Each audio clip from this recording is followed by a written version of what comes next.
A paz do Senhor Jesus. Venho aqui trazer uma palavra de Deus para suas vidas e profetizar algo para o seu ministério, algo para o seu caminhar. Às vezes nós andamos de maneira errada e achando que estamos certos porque não entregamos a nossa vida a Deus. Não entregamos o nosso caminho ao Espírito Santo, ou talvez pensamos que estamos certos, mas na verdade nós estamos cegos e não estamos querendo enxergar o que Deus tem para mim e para você. Eu queria ler uma palavra de Deus lá em 1 Reis, capítulo 18.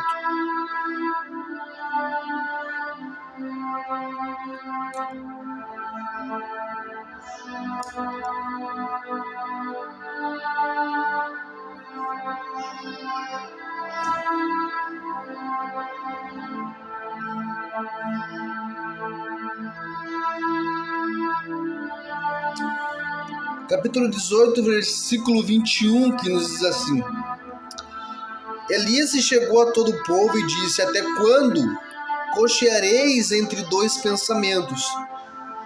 Se o Senhor é Deus, seguiu, mas se Baal, segue-o, porém. O povo não lhe respondeu nada. Então Elias disse ao povo: Só eu fiquei dos profetas do Senhor, mas os profetas de Baal são 450 homens. Deem-se nós 2 novilhos, escolham a eles para si um dos novilhos e dividam em pedaços e o põem sobre a lenha, porém não lhe mantém fogo. Eu pregarei o outro novilho e porei sobre a lenha e não lhe meterei fogo. Então invocai o nome do vosso Deus e eu invocarei o nome do Senhor. O Deus que responder com meio de fogo, esse é que é Deus. E todo o povo respondeu: É boa esta palavra. A palavra do Senhor vem nos dizer que Elias, ele era o profeta de Deus. A palavra de Deus diz que Elias, ele seguia os mandamentos que Deus tinha dado a Abraão, a Isaac e a Jacó. Então Elias, ele seguia o propósito que Deus tinha dado na vida dele, onde ele buscava, onde ele se transformava, onde ele obedecia a voz do Senhor. Mas onde nós estamos, o texto que lemos, a palavra de Deus diz que o povo tinha se contaminado, o povo tinha ouvido falar de um Deus que era Baal e seus 450 profetas. Ou seja, o povo começou a se contaminar com falsos profetas. O povo começou a adorar outros deuses que não era o Deus de Israel, ou seja, eles estavam longe da presença de Deus. E por meio de eles estarem longe da presença do Senhor, eles estavam cegos, surdos e mudos, porque eles não tinham o poder ou a autoridade de pregar sobre o amor de Deus. Então a palavra de Deus diz que Elias vem de encontro a este povo e confronta eles dizendo: Olha, eu faço um desafio. Vamos até um certo lugar, vamos até um certo templo e vamos ali, cada um adorando o seu Deus, e aquele Deus que mandaram fogo do céu, esse é o Deus de Israel. Ou seja, ele diz: o meu Deus eu creio que faz milagres, e o seu Deus faz milagres. O seu Deus tem o poder de abrir o mar vermelho, o seu Deus tem o poder de curar cegos e aleijados, porque o meu Deus, o único, soberano sobre todas as coisas debaixo do céu, esse tem poder de fazer o impossível. No momento que nós entendermos o que Deus está clamando, Deus tem pregado, Deus tem usado profetas dizendo: arrependei-vos dos seus maus caminhos, conserta a casa, arruma a casa. Ou seja, é momento de nós começarmos a dar ouvidos o que o Espírito Santo tem falado às igrejas. Há momento de aquele povo que clama a presença de Deus, aquele povo que exalta o nome do Senhor, começar a fazer isso em verdade e em espírito. Porque a palavra de Deus diz, se um profeta profetiza algo, ele tem que se responsabilizar que aquela profecia pregada aconteça. Ou seja, ele tem que ter a plena convicção e a fé que essa profecia convém do Espírito de Deus. Hoje em dia, pastores estão moldando vasos conforme a sua vontade.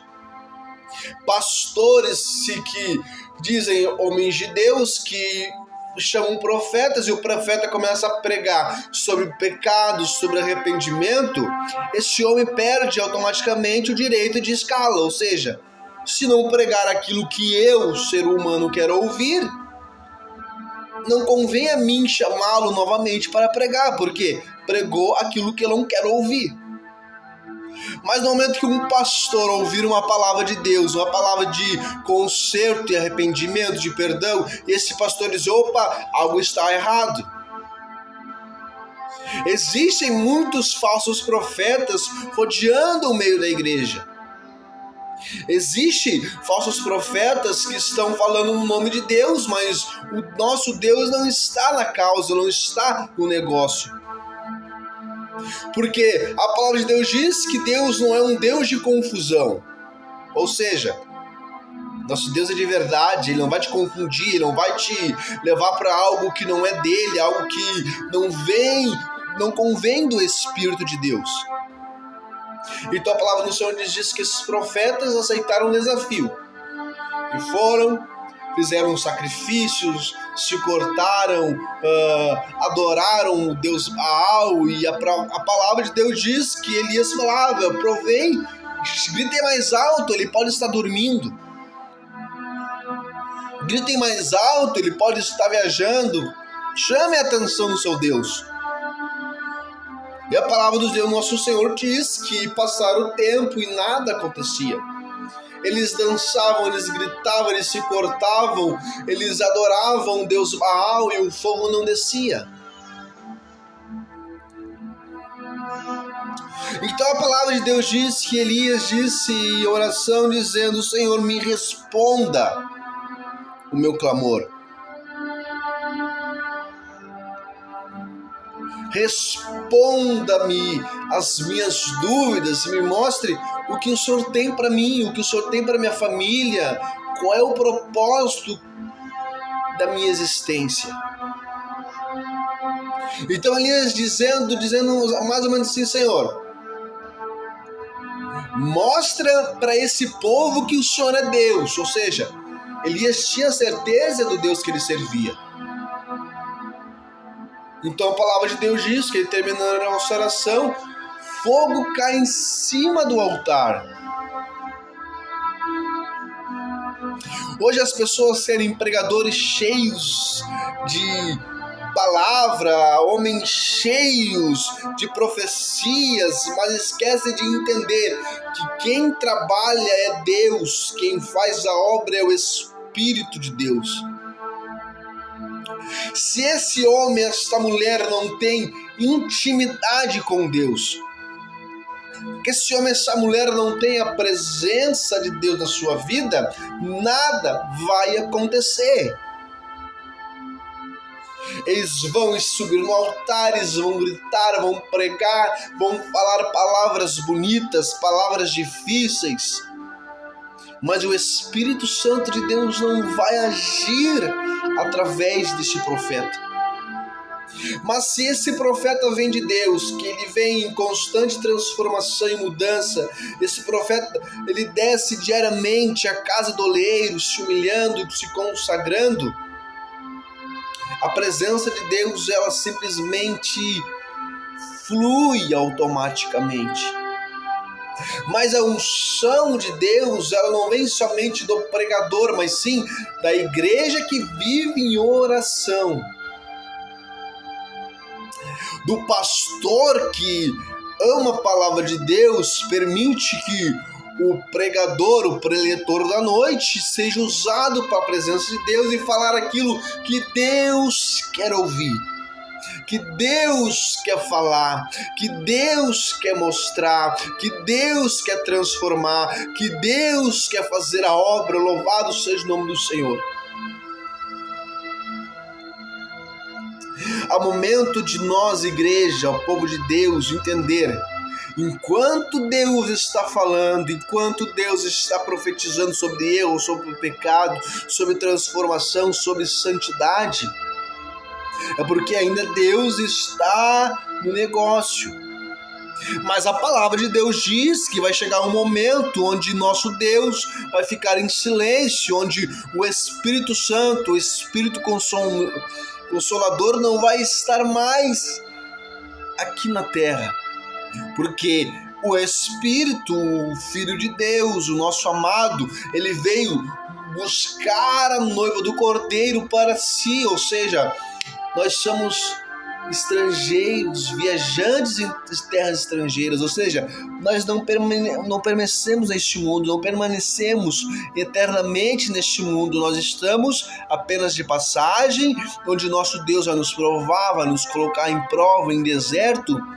Mas a palavra de Deus diz que no meio da angústia, no meio da tristeza, no meio da luta, da prova, o nosso Deus está conosco. O Espírito Consolador está enxugando todas as lágrimas. A palavra de Deus diz: vem todos aqueles que estão cansados e oprimidos, que eu o aliviarei. Ou seja, o nosso Jesus está conosco para nos aliviar. Porque o fardo que nós carregamos, a tristeza que tem tentado nos tirar da presença de Deus, falsos profetas que têm chegado até a noiva do Cordeiro tentando tirar o foco que é a cruz do Calvário, tirar o foco daqueles que vêm buscar a salvação e a transformação. É o momento de nós, homens e mulheres de Deus, aceitar o processo que por muitas vezes é dolorido, o processo que por muitas vezes nos levam a dobrar nossos joelhos ali e clamar por socorro e misericórdia, mas nunca deixar a presença de Deus. E quando Deus usa alguém para pregar sobre o erro, sobre o pecado, é porque ainda o Deus de Israel se importa com a noiva do Cordeiro. A palavra de Deus diz que Deus dá uma palavra a Jonas para que ele vá a Nínive pregar sobre o seu pecado. A palavra de Deus diz que por momentos ele foge do propósito, mas Deus vai e busca ele e leva ele diretamente para o propósito. Então quando Jonas prega Nínive sobre o seu pecado, o rei local diz: olha, ainda há chance de conserto. Ainda há uma oportunidade de eu clamar a presença de Deus e pedir socorro. Então a palavra de Deus diz que ele vai lá, se humilha na presença de Deus e pede perdão pelos seus pecados. E o povo, vendo aquele gesto, aquela atitude daquele homem, começa a arrepender dos seus pecados. Então, se Deus está usando profetas para pregar sobre o pecado, ainda há chance de transformação, ainda há chance de perdão. Que nós possamos entender essa palavra e pedir: Deus, perdoa nossos pecados, nossos erros.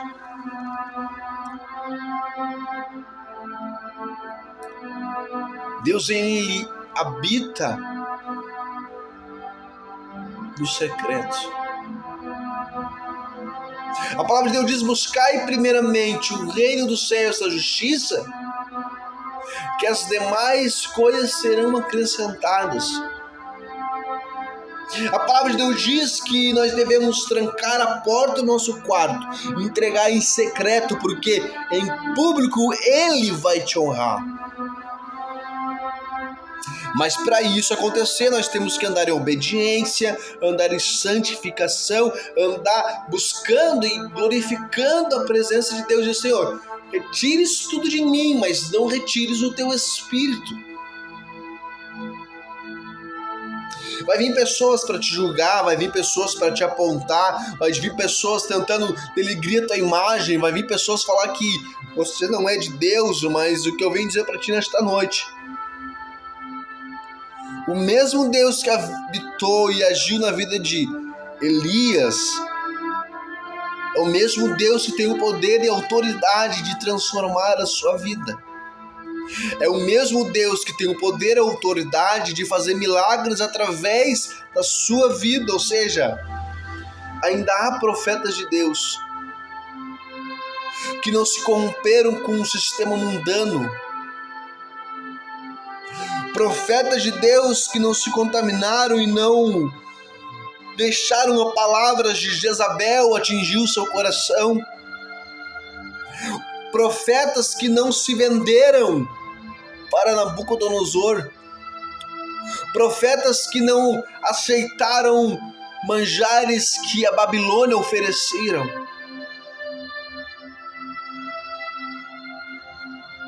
Profetas que não se venderam. Profetas que não deixaram de falar a verdade e pregar somente a verdade. Profetas que são verdadeiros boca de Deus na terra. Neste momento eu queria fazer uma oração e pedir para que Deus continue falando com as suas vidas, nos seus corações. Senhor Deus e eterno Pai, estamos aqui, Senhor Pai, neste momento de clamor. O Pai, pedindo perdão pelos nossos pecados, pedindo perdão pelos nossos erros, pelas nossas falhas, porque sabemos que não somos nada sem a Tua presença.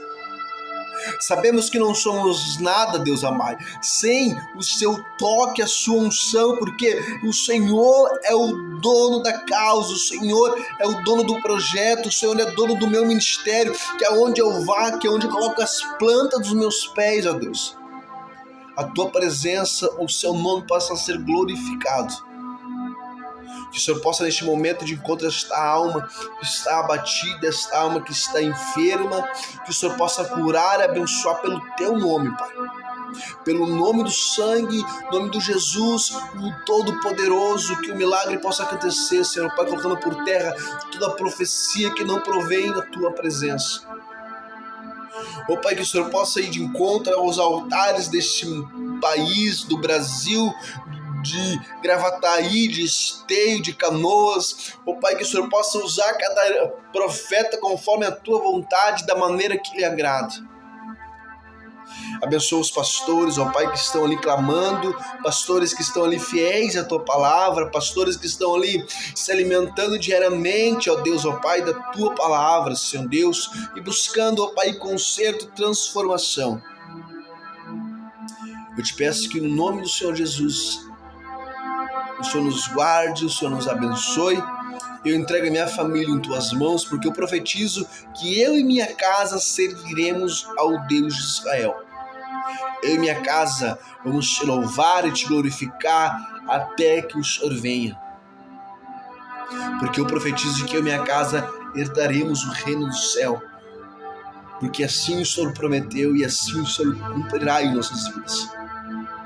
Vai de encontro, ó Pai, no nome do Senhor Jesus, ao irmão Pedro, jovem, que está ali buscando a Tua presença e que está pregando a Tua palavra.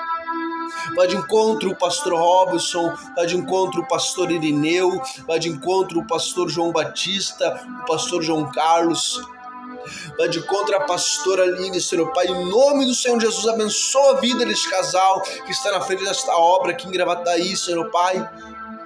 Meu Pai, use em Tuas mãos, porque eu creio no milagre, eu creio no que o Senhor tem feito e que o Senhor vai fazer na minha vida e na vida da minha família. Pai, assim eu te peço, assim eu te agradeço, em nome do Pai, do Filho e do Espírito Santo de Deus. Que Deus possa abençoar a tua família, o teu lar, o teu ministério. E nunca esqueça, quem tem ouvido, ouça o que o Espírito diz às igrejas. Deus abençoe a cada um de vocês. A paz de Cristo e que o Senhor esteja conosco. Amém?